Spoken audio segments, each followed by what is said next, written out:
పుస్తకాల ద్వారా విజ్ఞానం లభించడంతో పాటు మంచి భవిష్యత్తుకు పునాదిగా నిలుస్తాయని డిప్యూటీ సీఎం పవన్ కళ్యాణ్ అన్నారు. విజయవాడ ఇందిరాగాంధీ స్టేడియంలో 35వ పుస్తక మహోత్సవాన్ని ఆయన ప్రారంభించారు. ఈ కార్యక్రమానికి కేంద్ర సాహిత్య అకాడమీ కార్యదర్శి కృత్తివెంటి శ్రీనివాసరావు, ఆంధ్రజ్యోతి ఢిల్లీ ప్రతినిధి ఏ కృష్ణారావు, ఎంపీ కలిశెట్టి అప్పలనాయుడు, ఎమ్మెల్యే మండలి బుద్ధప్రసాదులు హాజరయ్యారు. ఈ సందర్భంగా పవన్ కళ్యాణ్ మాట్లాడుతూ, పాఠశాల స్థాయి నుంచి పుస్తక పఠనం అలవాటు చేసుకుంటే భవిష్యత్తులో మంచి ఫలితాలు సాధిస్తారన్నారు. జీవితంలో ఎన్ని దెబ్బలు తిన్నా నిలదొక్కునే ధైర్యం తనకు పుస్తక పఠనం ద్వారానే లభించిందన్నారు. యువత పుస్తకాలను చదవటం అలవాటు చేసుకోవాలని, అందరితో చదివించాలని సూచించారు. సూర్య రాయింద్ర నిఘంటువు మళ్లీ ముద్రించాలని ఉందని, దీనికయ్యే ఖర్చును తాను కొంత భరించేందుకు సిద్ధంగా ఉన్నట్లు పవన్ ప్రకటించారు. యువత పుస్తకాలు కొనండి, చదవండి, చదివించండి అంటూ పిలుపునిచ్చారు.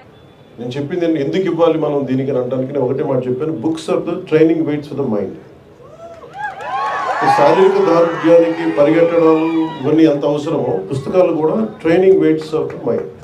అందుకని ఆ మాట చెప్పగానే వెంటనే పర్మిషన్ ఇచ్చినందుకు ముందుగా కన్నబాబు గారికి, పొంగూరు నారాయణ గారికి మనస్ఫూర్తిగా నా ధన్యవాదాలు తెలుపుతాను. ఎందుకంటే మీకు ఎందుకు ఇక్కడే ఉండాలంటే మీకు అందుబాటులో ఉంటుంది, ఇక్కడ సిటీ మధ్యలో ఉండాలి, మీరు రావడానికి బాగుంటుంది. నాకు ఇందాక నుంచి నా పరిస్థితి ఎలా ఉంది అంటే,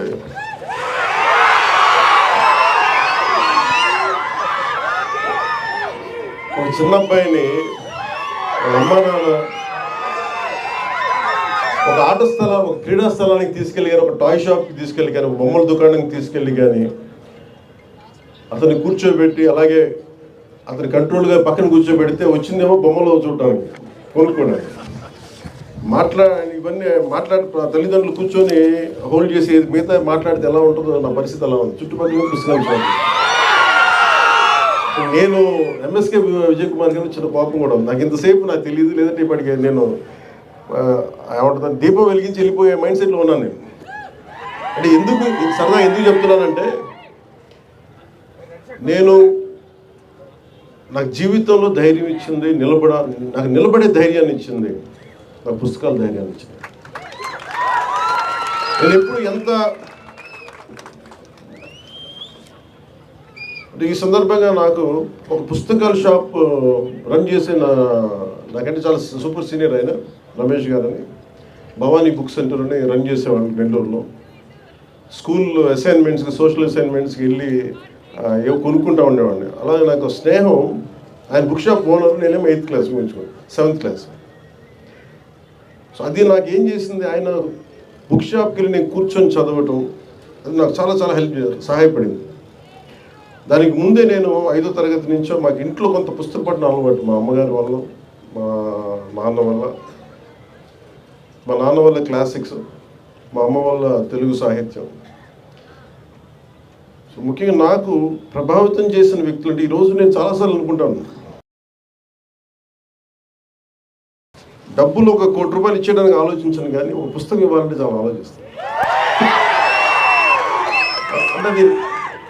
అంటే పుస్తకాన్ని ఇవ్వాలి అంటే నిజంగా నా సంపదను ఇచ్చేసి, అంటే నా కర్ణుడి కవచకుండలాలు ఎలా కోసేస్తే బాధపడుతుందో నాకు తెలియదు, కానీ నా పుస్తకం ఇవ్వాలంటే మటుకు చాలా కింద మీద పడిపోతాను, ఇవ్వాలవుతుంది. అందుకని ఏంటంటే కొంతమంది అడిగినప్పుడు, ఈవెన్ నా పిల్లలు అడిగినప్పుడు కూడా వాళ్ళకి కావాలని ఇంకో కాపీ కొనిచ్చిస్తాను తప్ప నా పుస్తకాలు ఇవ్వడానికి ఇబ్బంది పడతాను. అంత మమకారం నాకు పుస్తకాలు. ఎందుకు ఇంత మమకారం అంటే, నా జీవితంలో ఎప్పుడు కూడా పుస్తకాలు అనేది, పుస్తక పఠనం లేకపోతే నేను ఏమైపోయేవాడిని అనిపిస్తుంది.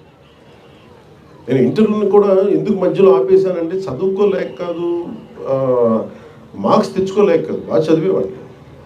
కానీ ఎందుకంటే నేను కోరుకుంటున్న చదువు పుస్తకాల్లో లేదు, క్లాస్ రూమ్లో లేదు. అందుకు నేను ట్యాగూర్ గారి ప్రేరణతో, అంటే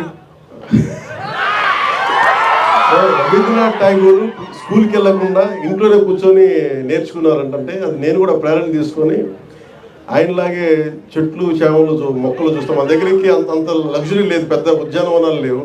మాకుండా 2 రోజా మొక్కలతో కుండీలనే చూస్తాం. పుస్తకాలు పెట్టుకొని, క్లాస్ పుస్తకాలు పెట్టుకుని రోజా పువ్వులను చూస్తూ ఉండిపోయాడు. ఎట్లా ఎగ్జామ్స్ ఫెయిల్ అవుతాం కదా, ఖచ్చితంగా అలా చూస్తూ ఉంటాం. ఇట్లా చాలా ఇవన్నీ చూస్తూ నాకు బలం ఇచ్చింది. ఎందుకంటే నాకు స్వతంత్రంగా నేను నేర్చుకోగలను, నాకు అధ్యాపకులు అవసరం లేదు, నాకు ఏమి కావాలో నేను నేర్చుకోగలను.